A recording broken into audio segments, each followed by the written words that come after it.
Hello and welcome. This is Code Files on Third Eye Africa TV, your number one channel in Africa when it comes to investigative reporting, crime prevention, and of course, community safety. Here on Code Files, we are always here to take a look at cases, cold case files, cases, prolonged cases, unresolved cases, numerous pending cases in our courts. And of course, to see how we can improve injustice delivery in Nigeria, of course, in the whole of Africa. My name is Charles Agedo. You're welcome. Usually, I don't do this alone. I'm always with a guest in the studio when it comes to Code Files. But I'm not going to let the cat out of the bag yet. I'm just going to take a quick break, as usual, and give you a hint with this prologue as to what we'll be discussing on the program today. Just don't go away. I'll be back in a moment.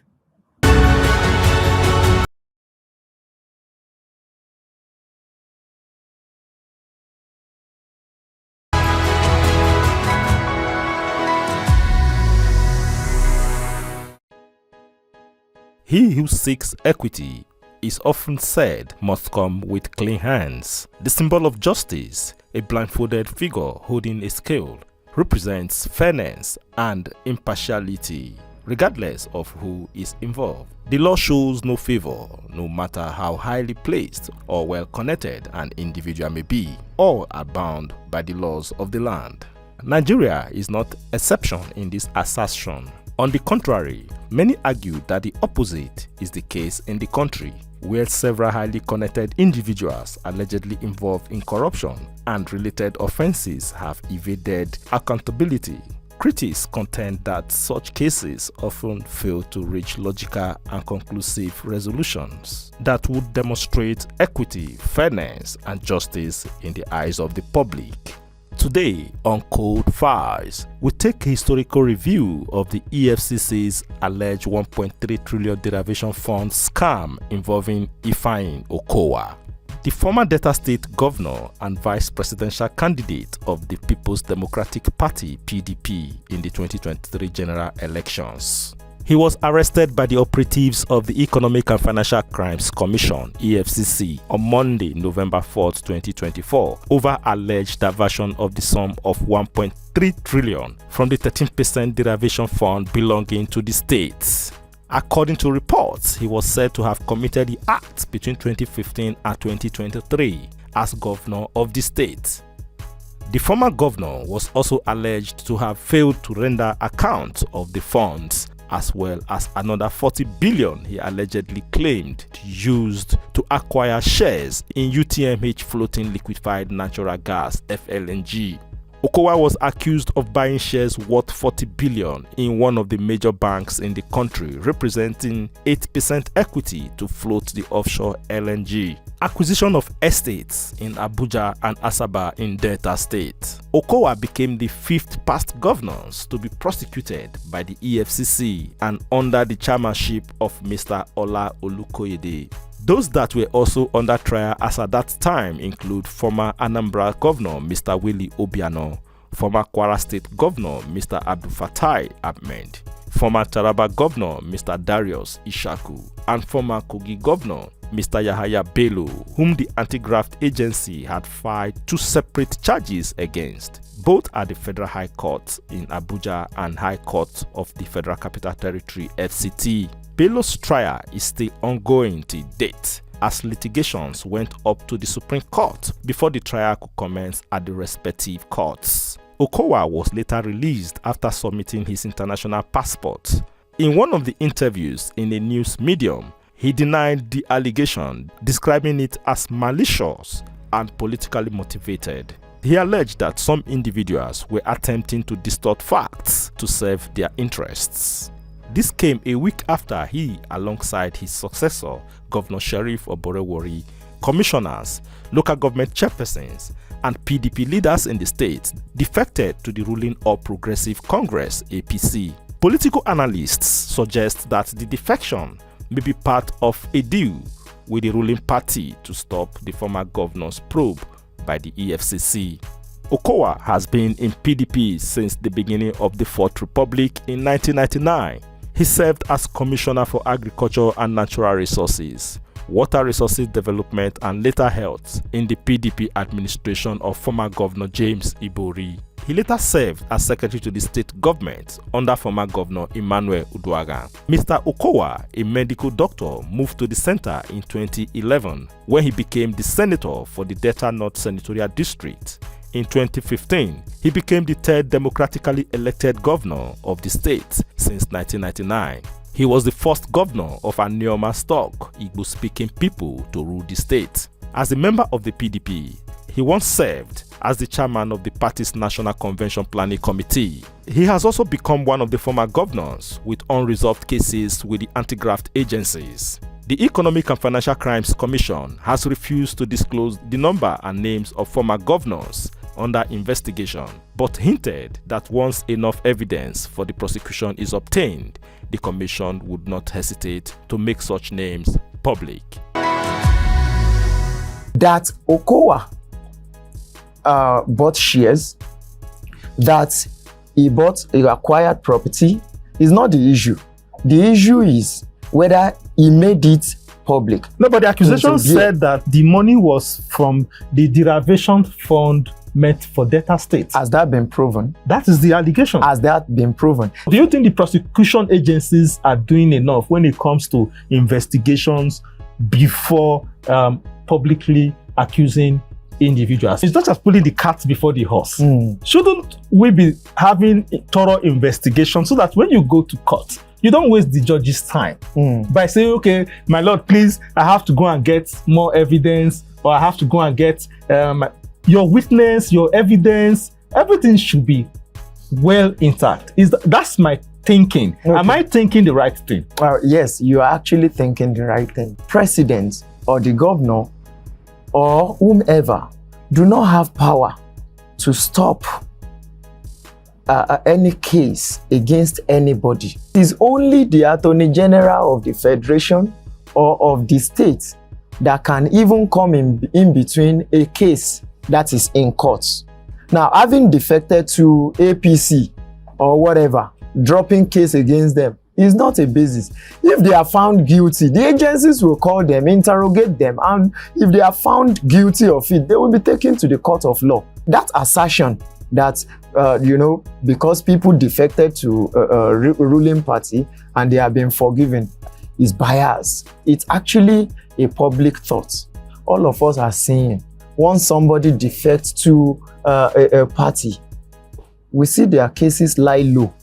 But on the professional level, I won't agree, because we all know that inconclusive investigation may warrant not going to court. The law says, nemo dat quod non habet. You can't give what you don't have.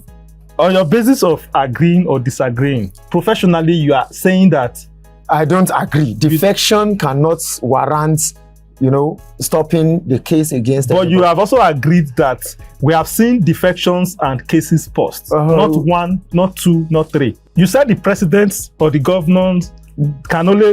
they don't have the power. They don't have the power. Yes. But who appoints the EFCC's chairman? Now, that is the technicality. And that's where I will tell you that our law, ab initio... If you are my appointee... yes, I said that to you even in the beginning. Yes. I said, if I am your appointee, I won't go against you. So if I am a chieftain or the leader of my political party, yes, and you are in an opposition, and my appointee is alleging that you have committed fraud, and suddenly you moved the entire political structure in your state in my favor, and my appointee slows down in your investigation. So what do you think the public should think? And that's why I said the public will think ordinarily. Are you thinking that there is no element of fact in the public opinion? I can't say 100%. Why? Because he who asserts must prove. When does it become a case? For me, it becomes a case once an individual is arrested or detained. So that is why on cold case files like this, I deal with up cases, whether the ones that have gotten to the court or the ones that stopped at the point of investigation, because it has become a case once somebody is arrested. In our field too, even police cases, we call them cases. Yes.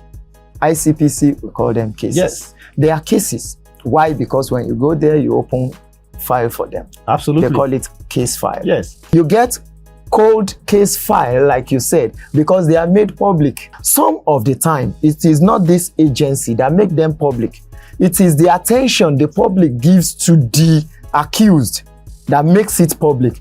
Yeah, because it involves public funds. Yes, because Yes. when they are public officers, the funds involved is also public funds. Public funds. So that is why the public is also interested So whenever these individuals are arrested. Sometimes they let these individuals go after recovering some of these funds. And because it's not also made public, some of these funds are also reluted, it's not accounted for. They should not engage in day-to-day transaction of a company business. However, as public officers. However, understand that it is clear that they can buy shares, they can own properties, Okay. as long as all these are declared.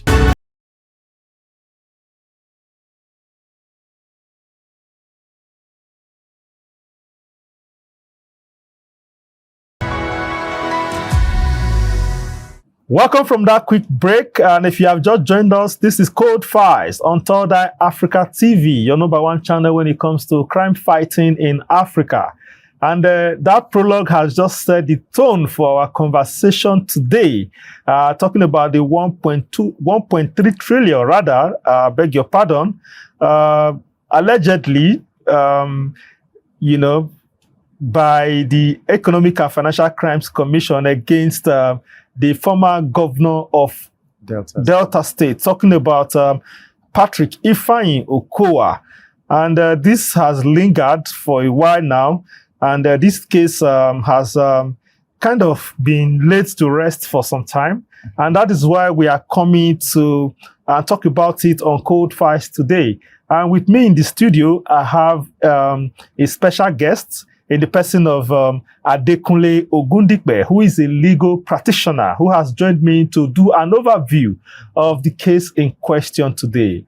You're welcome to the program. Thank you very much. Mr. Adekunle, so nice to have you today. It's my pleasure. Thank you. Yes, and if you have just followed my prologue, you already are abreast with the case we are having overview and kind of a review of today, talking about the case involving the former governor of Delta State in an alleged 1.3 trillion derivation funds from fraud. Well, thank you for having me once again, and I'm happy to be here. Thank you. About the alleged 1.3 trillion, siphoned allegedly by the former Delta State governor, I thank God you used the word alleged. Yes. The word alleged means it has not been proven. Yes. Then I'm not in the best position to assert either that he has siphoned it or something has happened to it. But on that case, I would say, well, it's still pending. It's in the, era of investigation. It has not been taken to court yet. And he has not actually been found guilty of it. If you follow the news, if you follow the story, you will see that the Efcc still told us that they are in the process of investigation. So I would rather suggest that let's see the end to it. Let's see the end to it and be able to assert whether or not he siphoned it. And I believe it's only the court of law, of competent jurisdiction, that can actually assert that. But for now, it still remains pending, and it still remains... It's an allegation. It's an allegation. Okay, I agree with you on that. But let me just quickly do a follow-up with that. Good. What's your take about some of these prosecution agencies, like the EFCC, ICPC, the NDLEA, the DSS, You can name them on and on. Do you think they do enough diligence when it comes to investigation before actually parading these individuals before the cameras and all of that? Well, you know, there is process to allegations and investigations. Of course, even individuals can make a formal report of an allegation to these bodies, EFCC and what have you. We have series of them that will petition to them. Now, it's something that would have triggered that investigation. And in the first place, it would have called.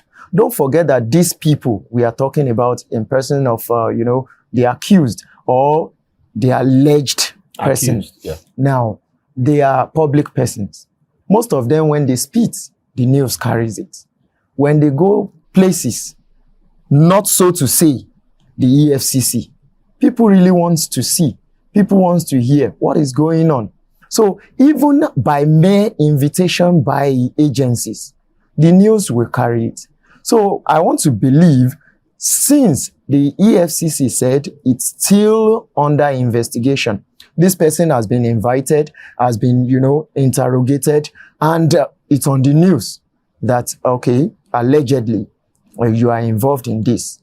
Then I believe the EFCC, of course, should have done much investigation before, you know, hearing most of these cases.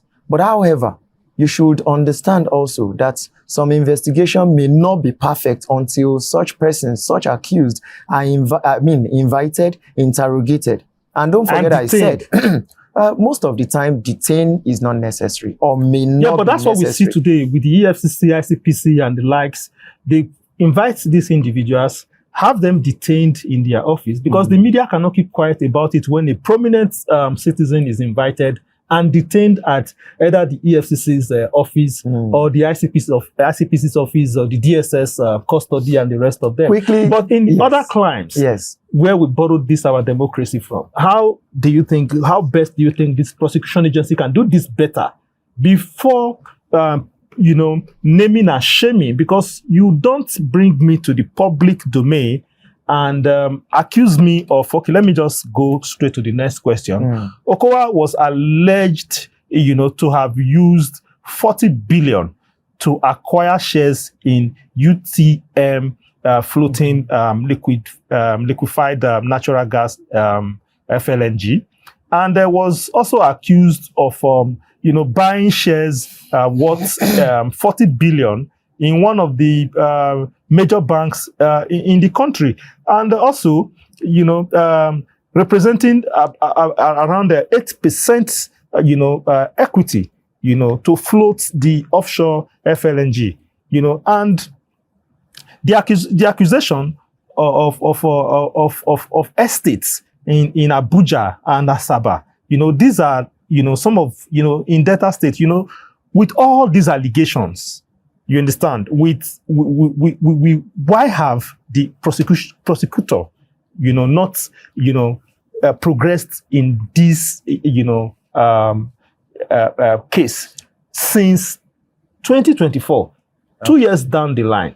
You know, if you have this ruled out in 2024 before the media in the public domain, one would assume that, you know, expect rather that before these allegations are made public, due diligence in terms of investigation, you should have something to nail the accused persons. Before, what if the person is found clean after all these? Are there forms of compensation to, you know, to also, you know, I had some guests from the ICPC in this building some time ago, and one of the deputy directors was suggesting to me that after accusations like these are made, you know, against an individual, there should also be a form of a way of compensation when these individuals are found clean,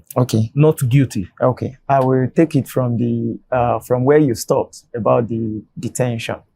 the reason why agencies would have to make a quick detention of whomever they want to investigate. Now, it is not in the place of the agencies to be looking for the person. Now, that is why they will rather want to detain the person. But upon presentation of a credible person who can take their bail and make sure that they are present when they are needed for investigation, they quickly, grant the bail. Now, going by the 40 billion allegation, now, understand first that even public servants are at liberty to buy shares. Although the Bureau of, what they call it now, this Code of Conduct. Code of Conduct yeah. Bureau. Now, says Asset clearly declaration. that they must declare their assets. And again, that they should not engage in day-to-day transaction of a company business. However, as public officers. However, understand that it is clear that they can buy shares, they can own properties, as long as all these are declared, in their asset declaration. So that Okowa bought shares, that he acquired property is not the issue. The issue is whether he made it public. I think that's where the agency should look at. In the course of their investigation, there is likelihood of bringing all of this. No, but the accusation said that the money was from the derivation fund meant for data states. Has that been proven? That is the allegation. Has that been proven? If it's not been proven, it remains an allegation. So that's the question. That brings us to the question I asked earlier. Before you reel out all these allegations, how is it done elsewhere in other clients? Are investigations not supposed to be concluded and you have enough evidence to nail the accused person before making it public? I believe that's part. So do you think the prosecution agencies are doing enough when it comes to investigations before publicly accusing individuals? Because at the end of the day, yes, most of these cases are not even in court. You just detain an individual, give some press statement about your accusation. Then at the end of the day, the case is not tried and it becomes a cold case file. Because when does it become a case? For me, it becomes a case once an individual is arrested or detained. Very well. So it's not until you get to the court of law before it becomes case for me. So that is why on cold case files like this, my program like this, I deal with all cases, whether the ones that have gotten to the court or the ones that stopped at the point of investigation, because it has become a case once somebody is arrested. I understand. However, you should understand that also, although in our field too, even police cases, we call them cases. Yes. ICPC, we call them cases. Yes. They are cases. Why? Because when you go there, you open file for them. Absolutely. They call it case file. Yes. Now, why some cases we hand at the agency is this. There are some cases when you investigate them, the investigation proves that this person is not linked to this allegation. Now, what do? You let the person go. Now, this is why agencies will make it public. I have said it from the beginning. Most of the persons that are being arrested and made public are public servants. I have cases I attend to in police station, in Efcc, in ICPC, but they are not made public. Why? Because they are not public. They are not public servants. You understand? You get cold case file, like you said, because they are made public. Do you understand? Some of the time, it is not this agency that make them public. It is the attention the public gives to the accused that makes it public. However, don't forget that when cases like this goes public, it is now become necessary for agencies to also intervene quickly by public hearing that, this thing, because people will definitely ask questions. Yeah, because it involves public funds. Yes, because when they are public officers, the funds involved is also public funds. Public funds. So that is why the public is also interested whenever these individuals are arrested. You now like see, the ones you make reference to other cases that are in EFCC and the rest of them that you are aware of that is not open to the public. Probably because it has nothing to do with public funds. So once it's public funds, the public have to be interested in how their funds are, spent. And the one of the findings we have also made at the point of this investigation, you found out that these agencies, anti-corruption agencies, sometimes they let these individuals go after recovering some of these funds. And because it's not also made public, some of these funds are also reluted, it's not accounted for. Because we've had cases like, for example, one of the former Minister of Humanitarian, Betta Edu, we found out, we heard that some monies were recovered in the process of the investigation, and her case did not get to court. Should it be like that? Sometimes it is like that. Why should it be? Is this. Sometimes some cases are rather not, made public, or rather not go to court. Why? Because they are determined at the police or EFCC or at the agency level. When a case is determined at the agency level, what's the essence? Are they supposed to be court of law? Well, why are they going to the court? You want to belabor the court? When somebody misappropriates or loots public fund, shouldn't that person be brought to justice to face the wrath of law? Let me take you to what we call plea bargain. Yeah, but plea bargain is the court is supposed to be involved in plea bargain. Who knows? Who knows? Plea bargain, well, to agencies, they may feel it's not necessary. To the public, they may feel it's necessary. Don't forget. Yeah, because plea bargain does not exclude you from being a convict. Because after plea bargain, and the parties have, to the best of my knowledge, if the parties agreed on plea bargain, but the person will still be tried and convicted for that offense. Punished. Yes, for the misconduct. Yes. I think that should be maybe not sent to jail, but that it will still be labeled as ex-convict for that offense, because he ended at plea bargain. But when he ends at the level of the prosecution agency, can you call that person an ex-convict? Let me just take you on this. Okowa is one of the many past governors that have been tried or accused by the EFCC under this present chairmanship of Mr. Olukoyede of the EFCC.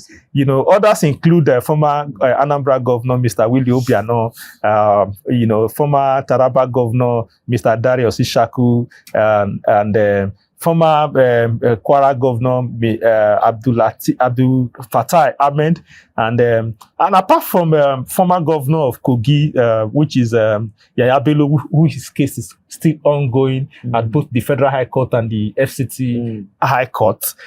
The question is, the order seems to have been, swept under the carpet or paused. Why do you think it's so? Is it also because of these cases having to end at the level of, the prosecution? Well, let me quickly say, what the public sees as pause may actually appear as pause to them. But most of the time, investigation, the process of investigation causes these delays, or this pause rather, as you say. Now, why? Because you see, in court cases, when you take cases to court, I have cases that have been pending for over 2 years. Okay. Now, there are factors that causes these delays or this pause. Now, take for instance, sometimes the parties may be exploring settlements. Okay. Sometimes adjournments over time Okay. because of the overwhelming cases before courts. Okay. Sometimes, large numbers of transactions can cause this delay in investigation. Okay. Before you get this account, before you look into this, before you look into that. Sometimes it takes time. I am aware of this. However, let's not leave out that sometimes frivolous applications to the courts can also cause it. But I don't want to say agencies are being frivolous. No. It is only when you have found them guilty of such, you can now come to the hair and say, oh, they are, making such applications. But in the case where there are no application of such to delay the proceedings, sometimes factors like what I have mentioned can cause it. So it may not be as to whether they intentionally wants to delay or pause. Sometimes the court can say, okay, I will give you a long adjournment for you to investigate whatever you want to investigate. Now to the public, they will say it's been paused. However, the investigation is still on. So we should not conclude on whether it is paused. Yes, that is bringing me back to the question I asked earlier. Yes. Shouldn't this investigation, it's not just putting the cat before the horse. Shouldn't we be having a thorough investigation so that when you go to court, you don't waste the judge's time by saying, okay, my lord, please, I have to go and get more evidence, or I have to go and get your witness, your evidence. Everything should be well intact. That's my thinking. Okay. Am I thinking the right thing? Yes, you are actually thinking the right thing. But we are in the court.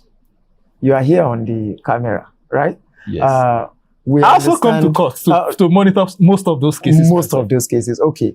But you will understand with me that in the course of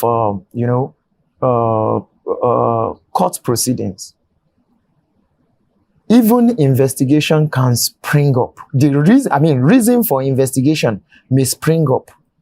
Why? Take for instance, I'm conducting a case and I discover in the course of maybe cross-examining an accused, I noticed that this accused person made mention of so person, of so thing, or so document, which is actually germane to that case. Okay. What do you think I would do? I would rather take a date from the court. My lord, this document mentioned is germane and will help the judicial decision in this case.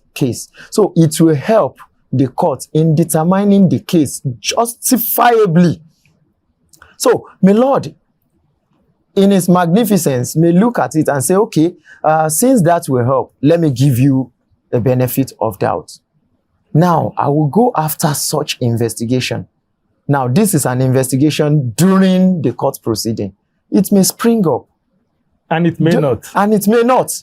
Okay. So if it spring up, so be it. Okay. All right. So we'll just hold your thought there. Yes. And in the last 20 minutes, we have been having a very interesting and exciting conversation here in the studio with my very wonderful guest here, who has joined me to do an overview of the Efcc versus Okowa in an alleged 1.3 trillion derivation fund fraud. That case has been on since 2024, 2 years down the line, and that is where we are concerned, and we tag it as one of those cold case files, and that is the reason why we have to bring it up. Don't just to do an overview without sub judice, and to just remind the authorities that the media don't forget, and that is why we are here at Third Eye Africa TV as the Crime Watch channel, investigative and community safety, which is our priority on this channel, to do an overview. In some of these cases, lingering, prolonged, unresolved cases in our court, of course, to find how we can improve justice delivery in Nigeria and in Africa as a whole. And We'll just do a quick break here and come back for the second half. If you have just joined us, you have not missed much. And we're going to come back after this break and continue the conversation. Please don't go away. I report. Have you ever witnessed a crime or suspicious activity around you? Don't stay silent. Take action. You can now report crimes easily by sending videos to us on I report.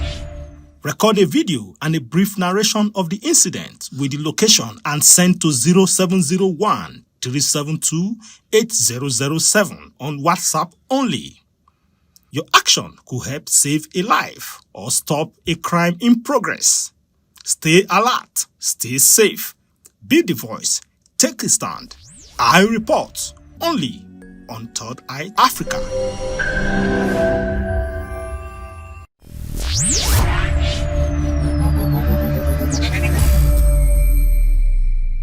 Welcome back from that quick break. It's still Code Files on Third Eye Africa TV. And I'm having a very exciting moment with my very brilliant learned friend in the studio, talking about Adekunle Ogundikpe, a legal practitioner who has joined me to do an overview of a case involving the former governor of Delta State in the person of Patrick Ifeanyi Okowa in an alleged 1.3 trillion derivation fund fraud by the Efcc.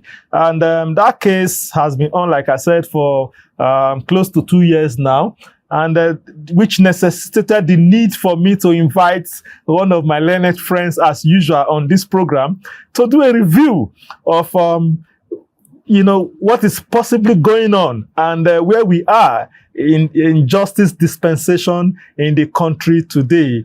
And I want to sincerely thank you for your time again, Mr.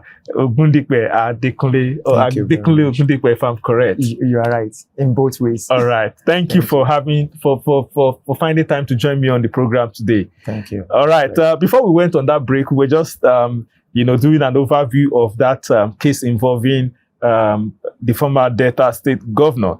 And I want to just, give you a reminder of part of my questions here is talking about the interview with one of the news media in April, precisely in 2025. Okowa alleged some individuals were responsible and we are attempting to distort facts to serve their interest.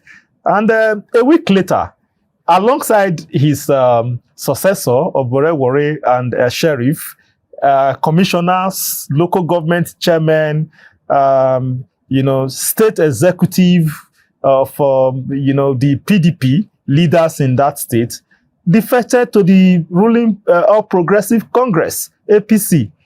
And,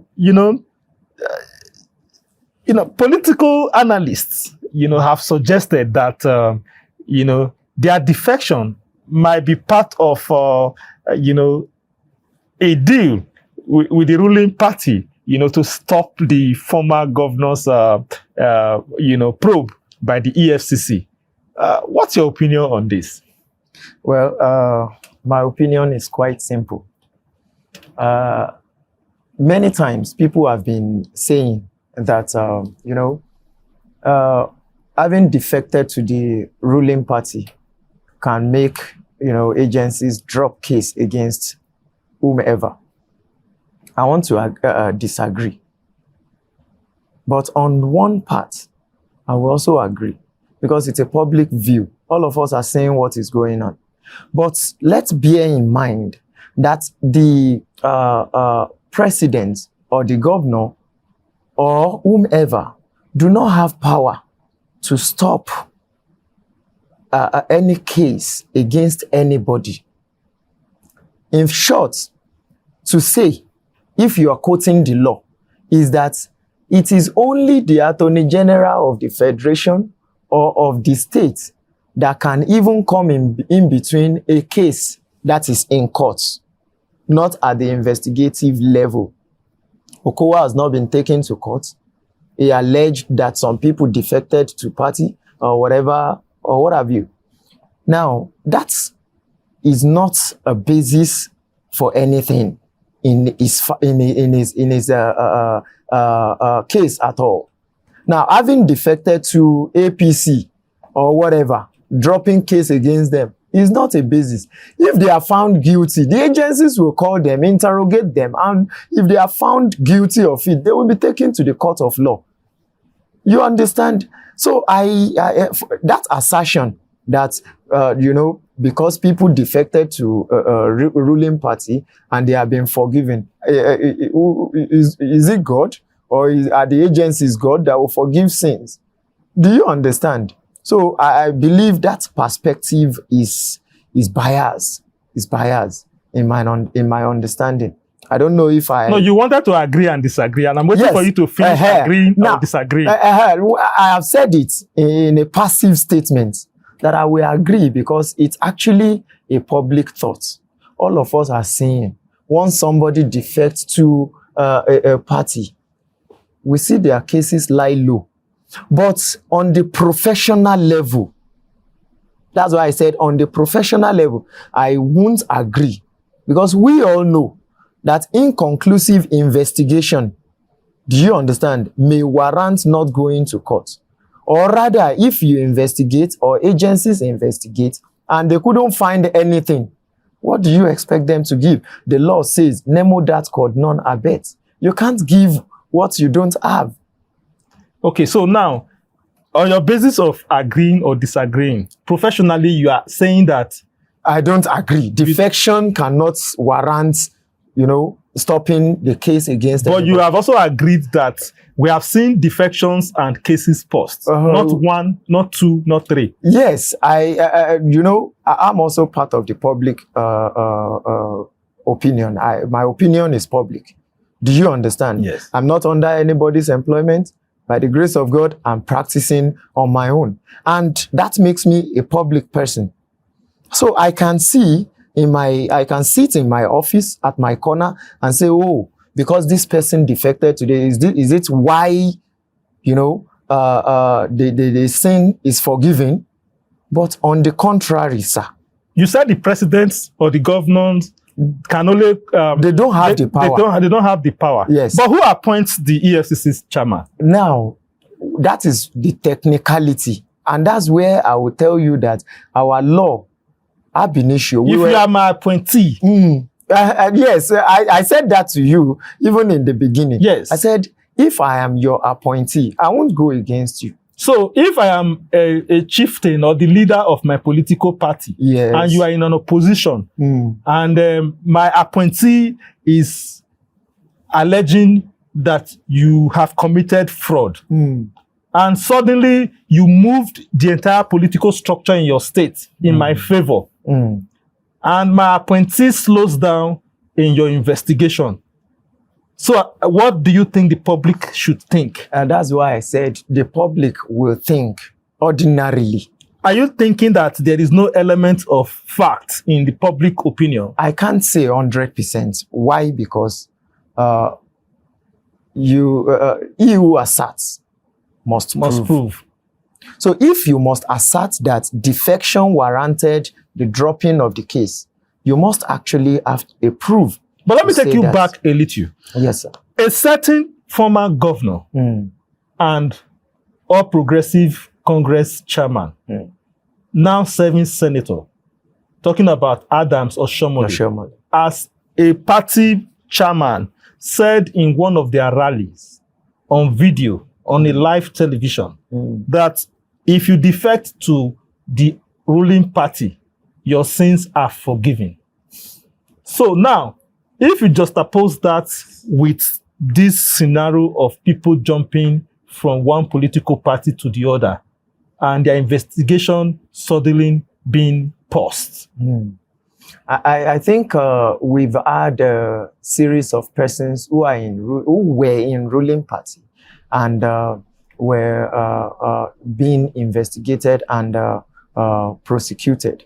I can't remember vividly now. Like Yaya Bello. Yaya Bello, good. Yaya Bello now is a member of APC. You will agree with Like me. Abubakar Malami. Thank you very much. Yeah, but I want to tell you, like Erufai. Good. But I want to tell you that under separate government were they in support of the All Progressive Congress. So you might think they are in the ruling party, but under a separate administration. Do you think their full weight was behind this current administration and they are still being investigated? Yaya Bello, as a case study, is a full-fledged member of APC. He was governor under the APC and still remain APC, and he was even presidential aspirant under the APC. Still till today, he remains APC member. I was at his last appearance at the Federal High Court. I was fortunate to be there. He appeared before the court. Do you understand? So if we are saying defection to ruling party warrants dropping cases, what happens in the case of Yaya Bello? Yeah, the case has not dropped, but he's a member. Do you understand? And so to say, at a point in time, we even saw that he was, I think, a loyalist of the president.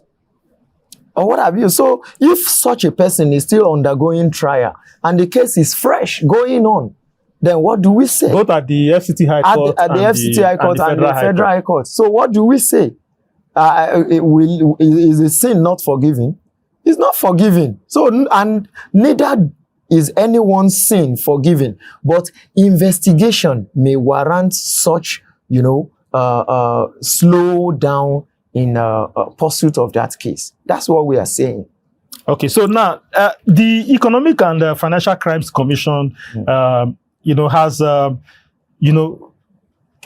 refused to kind of disclose the number of, former governors under investigation. But they hinted that once enough evidence, like you rightly mentioned earlier, for prosecution is obtained, that the commission would not hesitate to make such names public. And up to now, we don't have the number of former governors under investigations. Do you think it should be a secret when public officers are being investigated? Like you said, agencies publish cases even while they have not concluded their investigation. This brings us back to that discussion. Yes. Now, I told you something. I said sometimes public opinions and posts on social medias or what have you warrants agencies to come online and say this is the status of this investigation. Now, the EFCC have said investigation is still on over them. Yeah. Now, I believe if there is anything at all to provoke the publication of the EFCC, they will do that. Or at the conclusion of such investigation, they will do it. But right now, I want you to understand that if you mention anybody's name on here without being found wanting of such a crime, it's an offense against you.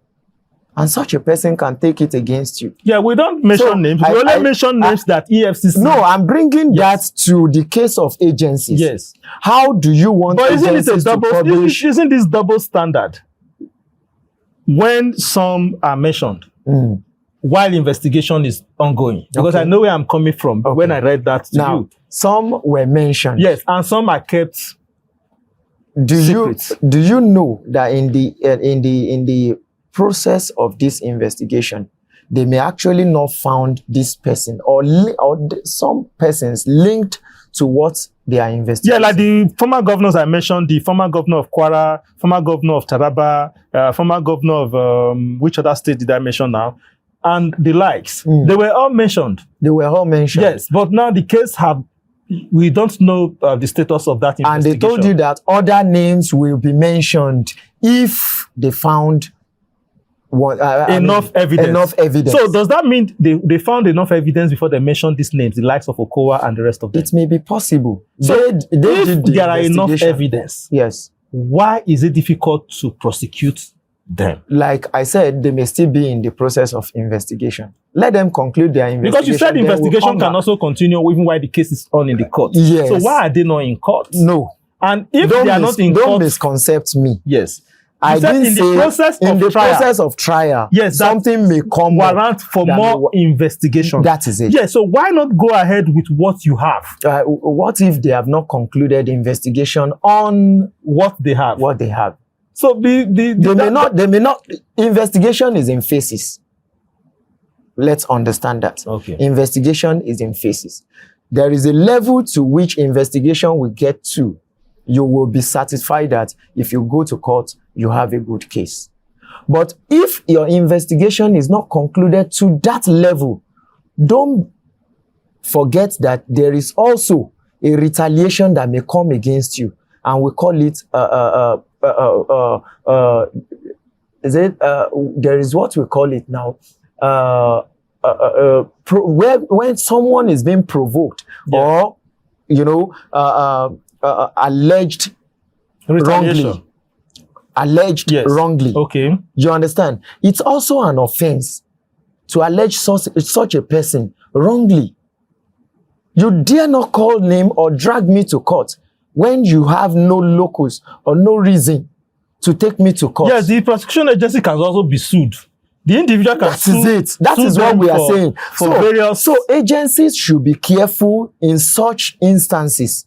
Yeah, I want to remind you that this is not the first time we are having these issues of agencies parading individuals, and at the end of the day, they don't even come back to explain why those cases were dropped or forgotten. I think that is lacuna from the part of the agency. Yes, you remember that certain agency, like precisely the Efcc or the DSS, went on a sting operation to pull down the doors of judges in this town.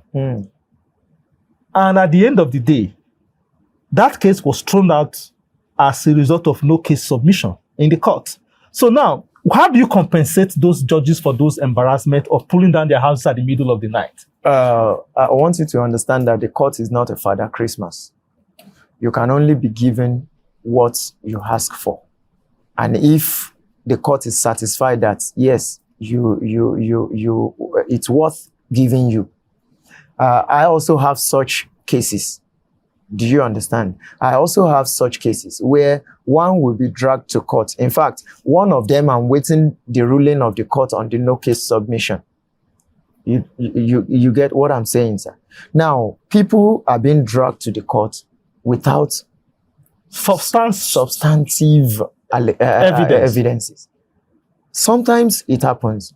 And I said that is lacuna from the part of the agency. Yeah, because that was why I asked the question. Do you think the prosecution agencies are doing enough when it comes to investigation? Well, before carrying out whether sting operations or parading individuals before the camera? Because at the end of the day, the media will also be pointed at for libeling or for whatever it is. But we can't help but talk about it, because once an issue is before the public domain, it's also our responsibility as the fourth estate of the realm to enlighten the public, to talk to the public about what is going on. Yes. So we don't manufacture stories. Stories is based on evidence, what we can see, what is going on. And by the time we see a government agency detaining an individual, a prominent individual for that matter, you recall how the whole drama surrounding the Yaya Bello's residence, and before he finally submitted himself to the EFCC. Attempt to arrest him, barricaded his house in Abuja here, and all of that. You won't believe that is the same Yaya Bello that walks before the court today and even approached the judge through his counsel that he wants to go for Umar, and they will grant him to go for Hajj while his case is on.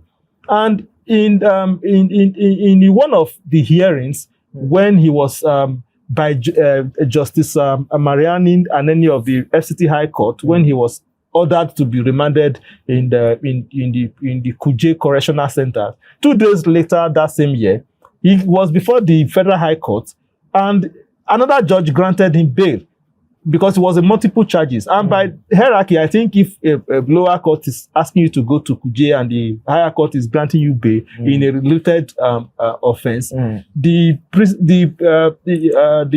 pronouncement from the higher court will take precedence before the one from the lower court. On the basis of that, it never went to Kuje. So these are issues that, you know, we are all aware of. Very well. So we will gradually be coasting home now to wind down on the program. Yes. I want to ask you this, which is just like a follow-up. Okay. How will you assess this present administration when it comes to the fight against corruption? Well, in my own understanding, I feel this administration is not doing bad. In the sense that if you look at it, recently, take for instance, at the police, the IGP is just being, you know, substituted. And barely little time after the IGP, Disu, came on board, he dissolved the SIU, the Special Investigation Unit. Now, on the basis of what? Corruption, on the basis of, you know, a whole lot. If you go online, it is there. I think that's a step for us to see that even government is trying to fight the primary, you know, the center of the corruption. Because I will not lie to you, there are some things that are going on within the agencies that even you will not like. And it's not that people are not aware, but what do they do? Or what would they do? Now, but in the quest of the present administration for fighting corruption, I think there are things, there are structures the president is trying to put in place, which is obvious. I am not a member of APC. I am not a member of any political party for now. I don't know what will come up tomorrow. But I am saying this based on the facts that we have seen. All of us are seeing it. Fighting corruption. And you will agree with me that there are a lot of cases against corruption that are going on today, even better than the former administration, the past administrations. It's a good place to pause it here now. Yes. Because we have limited time on this show. Okay. We can go on and on and on. But well. I think it is better for us to bring you back again. Probably not on this same case. Some other cases, because there are other cases, there are numerous of them. I will be but at this point, we would just like to, you know, anchor this conversation here. Yes. Then we can adjourn, like yes. they will say in court. Yes, we can adjourn. All right. So you give me dates. Okay. So, all right. In the last about an hour or so, I have been having a very interesting conversation here in the studio with a wonderful guest of mine on Cold Files, talking about, you know, Mr. Adekunle Ogundipe, who has joined me to do an overview of one of the numerous cases pending in court, or rather, numerous cases under investigations. And some are in court, some are, of course, still on, investigation still on. But as long as it's a case, it becomes our problem here to, you know, find a way to, you know, look at it from both sides of the coin, possibly look at it from the edges as well, to know where the waters are passing under the bridge, so to speak. And this is where we'll be calling it a wrap on the show today. And we'll come your way again on this same station and same time. And keep watching Third Eye Africa TV. And if you see something in your area, please say something. Don't forget to take advantage of our iReport platform. If you can do a photo or a video, just send to us. Be rest assured, as an investigative medium, we'll follow it up and see justice is done to whatever is happening in your area. I remain your host on this program, Charles Agedu. I'll be back again. Keep watching Third Eye Africa TV.